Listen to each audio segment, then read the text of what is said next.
Welcome to this edition of ONME Sunday Mornings. My name is Julia Lennice, along with Lennice Najib. And we are here at Fresno State, another special event that we are able to bring you this morning. In fact, brought here by Dr. T. Hasan Johnson, who brought the, I want to say, controversial and popular Reverend Jeremiah Wright. But we got to find out that he's not as controversial as people seem. I mean, maybe he seems that way, but he's not quite that controversial. I noticed that he was very humble, and it was good to hear his background story. I didn't know he was in the military. Right. He was a Marine. I didn't know he saved one of the president's life. Right, Lyndon B. Johnson. And I just had no idea about that background until he went into it, especially the humble background from his family and his father and his strict rules for being a preacher's kid. And he would refer to himself as a PK kid. And we'll be watching an excerpt of that. And also on this program, we'll be talking about Prop 209, which was repealed back in 2014. Of course, it never got on the California ballot. But we're going to be talking about how that affects African-American business owners and also minority business owners and women business owners later on in the program. This special edition, though, we're going to be really talking about the Reverend Wright. And I thought that he was really down to earth. I'm glad that there wasn't, I guess I'm glad that they didn't start off with all the things that we hear about in the media, the frenzy that we've heard about in the past. I remember in the media back in the day when President Obama was going into election, right. And he was looked at as a racist, like this controversial Malcolm X type figure. Right. And I saw something totally different. I saw a highly educated man. I saw a very well spoken of the Bible and Jesus from there, and a person of the community. I want to say he was down to earth, but I guess before we get into that controversial side, we want to talk more about his background and the fact that in the south side of Chicago, right? That's where Trinity, the church, began, but he didn't start the church. No. He came in about 1968, and then it was eventually where the church grew from, I'd say, about 40 members to over 6,000 members thereafter. 6,000 members. He must be doing something great. Right. And so Trinity United Church, and this is what was on the south side of Chicago. And at one time, this was the church that he talked about was just serving not just the people of the community. It was more so people surrounding the community or the homeowners, of what he described. The wealthy. The wealthy.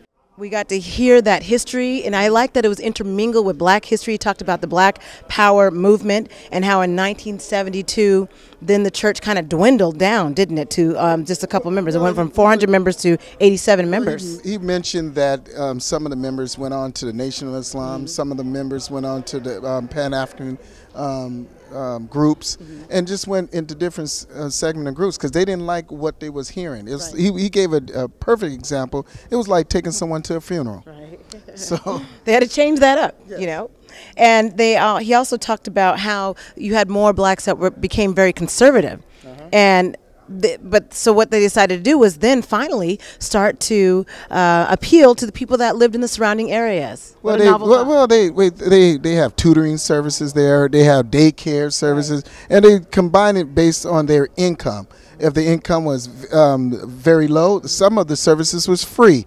So it depends on the income based on what daycare services they provide. And I like that they were really a part of the community. They were looking at reading scores. They're looking at child care issues, and they were looking at all those mentoring and things that churches should be doing today. In fact, he even compared the churches of when he was growing up versus the churches today. But you know what was more shocking to me? I saw him over the president operating and talking about his heartbeat and how he served. Lyndon B. Johnson. Yeah, Lyndon B. Johnson, the president. Yeah. How he served as a Marine for over 6 years, about 6 years. And not only that, he took pictures with President Bill Clinton. Let's take a look at that excerpt right now where he is talking about his experience as a Marine, some of the racism that he went through, and also his experience being able to take care of the president. Let's take a look. When I transferred into the Navy, I graduated from cardiopulmonary school and became one of the teachers at cardiopulmonary school. Your student, Gary Willis, was one of our students. And while I was at Bethesda, President Johnson came in for 2 different times for surgery. Now this was a minor. In fact, if you see Dr. Fox, you know, the other doctor next to him, holding his hand, showing that little image, he's showing the president how big the scar is for the gallbladder surgery. He had gallbladder surgery this time. Now, gallbladder surgery is not a major surgery. However, where your normal heartbeat goes lub-dub, lub-dub, lub-dub, if you have a leak, a valve leak, you hear lub-dub, lub-dub, lub-dub. His heart, Johnson's heart, did not sound like lub-dub, lub-dub, or lub-dub. His sounded like a competition between Florida A&M and Grambling at halftime. He had a series of arrhythmias and all kinds of problems, so we had to monitor his surgery, surgeries. And when monitoring them meant being scrubbed in at 3 o'clock in the morning so that he could be out of surgery, fully awake and talking by 9 a.m. when the stock market opened.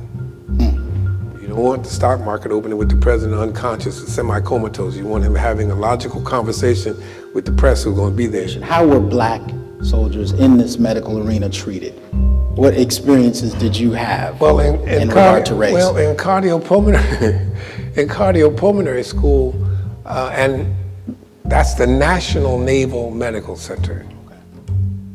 It was the only school of all the military units. The Air Force sent their personnel there to be taught how to become cardiopulmonary technicians. The Army sent their personnel there.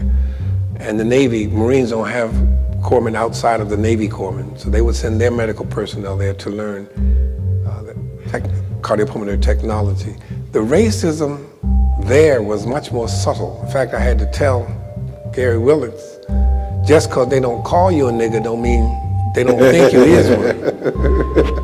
When you're privy to some private conversations and overhearing things, you find out where people's heads really are. So it was not as, let me put it this way, it was not as rabidly open as it was in the Marine Corps.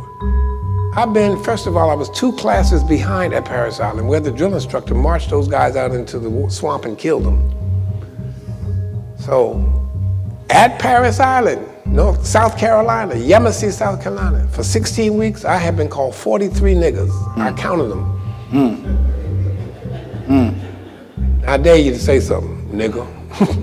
But the overt racism of Parris Island or the Marine Corps was much, much, much, much different in the Navy. Now, where I was stationed in the Navy at a hospital, 71, right after I got out, the riots on the USS Wilmington showed that the racism in the Navy was, the USS Wilmington, the Navy ship, was just as rampant, and guys would get into it physically with weapons. But it was much more subtle and much more low key. I grew up seeing segregated water fountains, segregated lunch counters, segregated washrooms, and when I got to college, segregated beaches. And I used to look at the line. There was a line, a big metal line chain going out about 50 yards out into the water, and I was trying to see the difference between the white water and our water in the Chesapeake Bay, segregated. So I knew segregation up close and personal, and didn't understand it in Philly. We had a young men's Christian association for the coloreds and a young men's Christian association for the whites. And the Christian association for the whites had the pool in it, swimming pool. And we were allowed to go there 1 day a week. Tuesday, we could go, the blacks could go to the white Y that had the pool, and then they would empty the pool and drain the pool because you don't want anybody infected with whatever we had on us. And I didn't understand, if this was a Christian organization up north, why that kind of segregation. And my father and one of his close friends, a white pastor, tried to explain it to me in terms of habits brought up north to Germantown, one of the poor Philadelphia neighborhoods was Germantown. That's where I was born and raised. So it was interesting. It was a lot of mixture and a lot of experiences. And we are back. We got to hear again his I like that everything was first person. We got to hear it for ourselves, his version from his mouth. This was Reverend Jeremiah Wright. And this is where we've been taking you this morning on ONME Sunday mornings, because we want you to be able to hear for yourselves as well. And that's why this program is dedicated to really allowing you to see those excerpts of what he talked about, and especially about racism and the generation that he grew up in, which was a very different time. Well, that's what I like about this program. We really go into our view of the real history of what he's going through and our version of it, so you can get the raw footage in the time it takes to really explain who really Reverend Wright is. He also, there's a question asked about black liberation theology and how he explained it as a systematic academic discipline, right? And that where all theology is contextual and done from the place where somebody is in life. And this was, of course, popularized by James H. Cone. And he also referenced a book that we need to go check out, The Cross and the Lynching Tree. I'd like to get that book. I'm very interested in that book right there. So. And of course, James H. Cone has over 8 honorary doctorates, has written 14 books, and this is a 76-year-old man that stands behind his belief, because one of the things that Reverend Wright spoke about in regards to Cone and other pastors who were real at the time is how could some of these white churches stand by and just let slavery happen, stand by and let some of the things happen that shouldn't have happened, even within the Jim Crow era and what was happening during the time period to all African Americans. Yes, he went into more of what does the Jesus mean to that person, not what somebody else taught about Jesus to that person, but what do Jesus mean to you? And I like how he pushed that out there and made it more real to the audience and also real to myself as well. I like that he was really, this was church. To me, this was church today. And now we can get to those media-skewed sound bites that he talked about. Let's take a look at the excerpt and then we'll comment thereafter. I was not at Trinity Church when the media started this mess. I was retired. I had been gone. And Fox News, MSNBC, CBS, and ABC came to the church, and each of them spent $4,000 buying 20 years worth of tapes to see what Obama had been listening to for 20 years. And then they took one sermon from 2001, the Sunday after 91101, and one sermon from 205, and took snatches out of context to try to scare voters away from the black. They didn't want a black man in their White House. That's just egregious. They didn't play the whole sermon. They don't want to play the whole sermon, because if they played the whole sermon, the whole argument would have been lost. That kind of vicious attack, where you loop it over. All right, and we're back, and we are watching, I guess we're watching Reverend Jeremiah Wright, who was here at Fresno State, brought by Dr. T. Hasan Johnson, and this was a special treat to be able to hear firsthand information. And one of the things that we wanted to clear up had to do with a lot of the media-skewed sound bites. Yes. Right? Yes, the media skewed sound bites, when I saw, they kept playing it over and over on TV, just nationwide. 10-second sound bites, sometimes 30-second sound bites. And in fact, it influenced me, because I didn't even know the man. I had no idea who this man was until I came here to Fresno State today and actually saw and heard from my own mouth who this man really is. And we got to hear how it was ABC News and Fox News that went through 20 different tapes to the church and bought these tapes. And $4,000?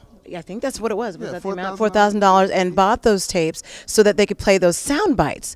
But again, he'd already retired, and that's one thing he wanted to point out. They made it sound like he stepped down because President Barack Obama was running for president at the time. You know, I feel like it's kind of unfortunate that he denounced him. He didn't denounce him as a person. He just denounced what he was saying. But when you're taking 5-second, 10-second sound bites, everything could be taken out of context. Yeah, a lot of things can be taken out of context. I can take some out of context right here, and you can have a totally different image of what it is. But from my understanding, what I've seen from his background with his father and his mother, and how he was really nurtured as a child, this man can do no wrong. He's a very, very humble guy.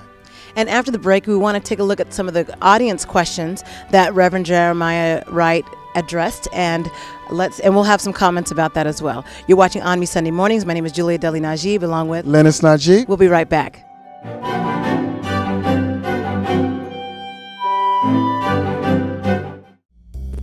Are Are you looking for a way to fix your credit inexpensively with a company that is not looking to rip you off or lead you on? Then go to professionals that have a track record of success, helping many people fix their credit in a matter of months. Call the Credit Pros today for a free consultation. You don't pay until they get you results. Call 877-516-1811. That's 877-516-1811. 877-516-1811.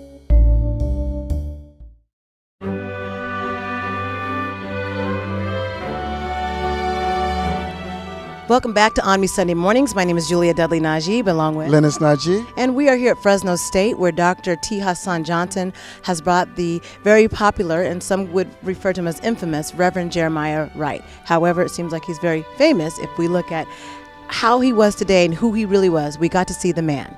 Yes, the man was very real. The man was very honest. The man was very humble. And we got to see a real detailed background. And he didn't change who he was just because he was here or whatever has been. When I first got here, I was expecting to preach. I was expecting he's going to do a sermon. I had no idea he's going to go right in the background. Stay away from that, in fact. Well, he went right in the background of his life as a kid. And he sat in a chair, and he was just for almost 2 hours. And we just down to over earth, 2 hours, because he also addressed those questions about who he is and where he's from and what's his value system is about. And that's what I really appreciate, the value of eating at a table and having a conversation. And being realistic about today. He talked about the youth are not concerned about church because they weren't raised in a church, and how hip-hop is their church, and that's where they're getting their message. Well, he said you can't relate. How can you relate to them? The only thing they're looking at is they don't have the boundaries, or they don't understand the boundaries of a conversation and in adult conversation from their peers. So that was very interesting as well. Let's take a look at some of the questions that were asked along with some answers, and we'll kind of summarize that. This was 2 hours. We just don't have enough time in this program, so let's take a look. I really believe I learned a lot. My question is to the slogan of the church, where it says unashamedly black and unapologetically Christian. Considering how Christianity has been used to dehumanize people in reference to the natives, Aztecs, Haitians, so many different people. I understand that, Jesus didn't cause those actions, but he, in a sense, it was allowed. He saw it and, he went on with it. He saw it. Doesn't there have to be, I'm sorry, go ahead. Who saw it? You said Jesus. Jesus, yes. Jesus saw it and allowed it to go on. Well, I'm saying he didn't cause these things to happen. He didn't, say, do this. But there has to be a level of, because he is omnipotent, as many Christians would argue, there has to be a level of allowance that he saw what was going on and he allowed it. So, keeping that in mind, when we're witnessing as Christians, don't we have to have a sense of sorrow or a sense of apology about our history as Christians when we're witnessing to those groups that in past times were subject to the doctrine? Thank you for your question. There's a difference between Christianity and Christendom. And Christendom is what caused, when it became a religion of the state, is what caused what you're talking about, not Christianity. Christianity has nothing to do with precepts. It has to do with a person. Did Jesus allow Katrina? Did Jesus allow Hiroshima, Nagasaki? Those are human actions and nature. So to put that on Jesus is to move into discussions that have nothing to do with what Christianity is. Goes back. I don't see our job as witnessing to the Aztecs or witnessing to the Creek or the Seminole. That is not what Jesus intended either. When you say witness, what do you mean? I want you to change what you believe, or do I want you to be fully human as God created you? And what we do when we witness, we're trying to make somebody Christian. Yes, sir. And that's wrong. Okay. Because I'm saying to you that something's wrong with your faith. I don't want to witness to the Imam left. I don't want to witness to him. I want him to live his faith to the fullest while I live my faith to the fullest. I don't want him to convert, because that's one step. Our witnessing is one step away from ISIS and ISIL. Yes. The Crusades and the jihadists. If you don't believe like I believe, I'm gonna kill you. Yes, sir. And that has nothing to do with what Jesus taught. and what Jesus did with his life. But I had a question I wanted to address about the pre-Christian, pre-Islamic, pre-Western concept of religion and spirituality. I'd like to have you say something about our 5,000-year-old history as an African people and some of the concepts from our system of spirituality. I know you got lots of background in that, as I heard you talk. W-H-E-L-C-H-E-L, in his book, The History and Heritage of the African American Church, A Way Out of No Way, he's the same guy that says, stop calling it transatlantic. Has a powerful book in that volume in that he shows how Christianity started in Kemet. And that from Kemet, you get Judaism, which grew out of Kemet. A lot of Christians freak out when they find out Moses' 10 Commandments are found in the book of Coming Forth. Day and by night. And the coffin text. But it came out of there. Well, the Bible says they lived in Egypt for 400 years. What do you think? And out of that comes Christianity. And the first 4 centuries of Christianity were all African writers, all African theologians, Athanasius, Tertullian, Augustine, all of them were African. Constantine took Christianity out of Africa into Europe and made it a state religion.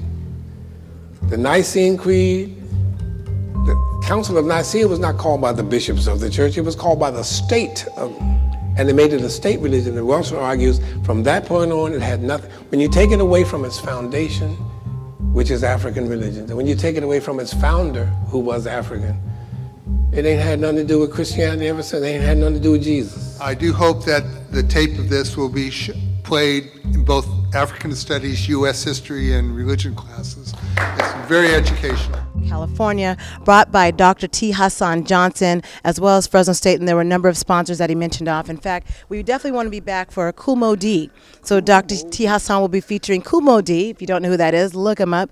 A famous rap artist, part of and that'll be March 11th, Wednesday, March 11th. Back in the 80s, isn't it? Back in the 80s, but he's a part of the hip-hop, all of that history that goes with rap. He's a legend. People need to know about him. If you are a rap artist and you're listening right now, then you need to make sure you're at this Kool Moe Dee Wednesday, March 11th from 4:30 to 6:30 here at the Fresno State campus. It will be in the Henry Madden Library, room 2206. And we'll definitely be there to also see how that event's go and be able to report on that as well. Meanwhile, after the break, we want to have our Valley Black Talk Radio excerpt with myself, Joel Riversmith, and Christensen Fleming, and Mel Sanders. We'll be right back after this break.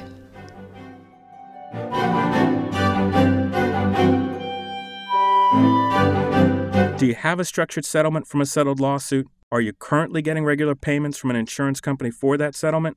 To turn those payments into a lump sum payment now, call CBC Settlement Funding today. You can access all or just a portion of your settlement.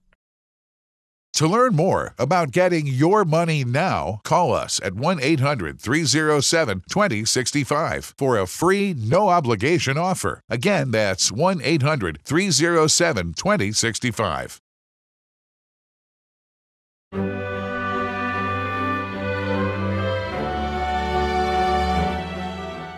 Welcome back to ONME Sunday Mornings. My name is Julia Lennice, along with Lennice Najib. And we want to get right into our Valley Black Talk excerpt for the week. 1680 AM.AMPTV Now is where you can listen live and also find out the past episodes at vbtradio.org. So let's take a look at the excerpt of some of the things that we had to talk about on Valley Black Talk Radio.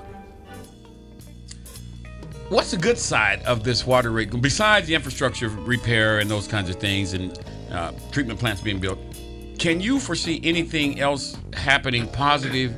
Maybe not so far as the valley, but with water rates being increased, do you see any other good thing happening because of this, or potential for good things happening because of this?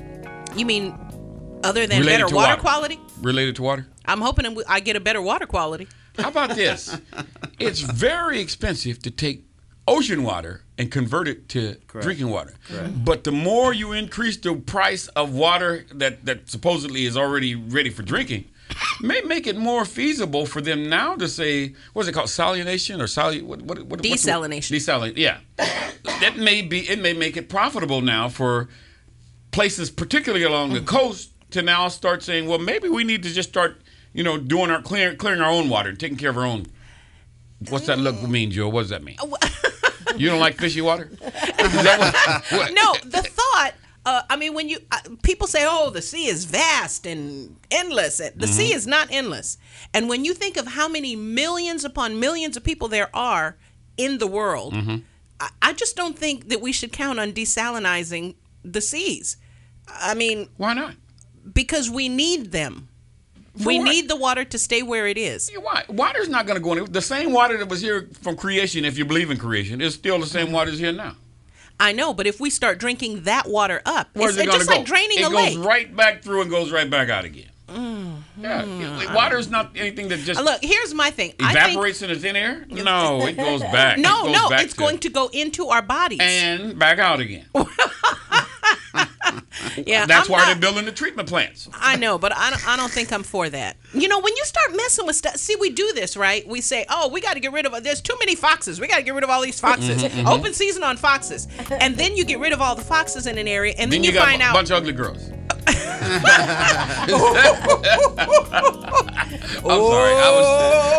sorry. That's a whole nother level right there. Okay. We are back. And we always wish we had more time to comment. And one of the things that we know is going to be that we're going to continue, before we close out, we're going to continue to talk about, since I know we've run out of time on this show, is Proposition 209. I don't know why I keep saying 2009. I want to say a year, but it's not. It's 209, and how that is affecting women-owned businesses, minority-owned businesses, especially African-American businesses. And there is a study out showing how Prop 209 is affecting the pocketbooks, affecting the monetary value. And how much you think all throughout California? I know it's affecting in LA, San Francisco. It's in $1 billion. $1 billion? $1 billion. And with a B? With a billion with a B. And this is something we want to discuss because when California took that out, you know, when they voted for that, a lot of it had to do with fear, and a lot of that had to do with not understanding when minority was becoming the majority back in 1997. And it was on November 5th, 1996 when that was passed. And so they're looking at how can we reinstate that. I think it was John Perez, I hope I got that name right, that tried to do May 2014, tried to reinstate California Prop 209, and it just didn't happen. And I don't think we realize how much that affects African American businesses and minority businesses and women businesses in general. Well, we need to do something about that. Well, we can continue to talk about it and be able to educate people on this show. So that's kind of our introduction into that. And then next week, we'll go in depth and talk to some of those experts that can give us more information about that. But meanwhile, we hope you enjoyed this show. We'll bring you more events happening here at Fresno State. We were so glad that we could be here and bring you this information this morning on ONME Sunday mornings, myself too. And so this is Julia Lennice along with Lennice Najib, signing out of ONME Sunday mornings. Have a great week.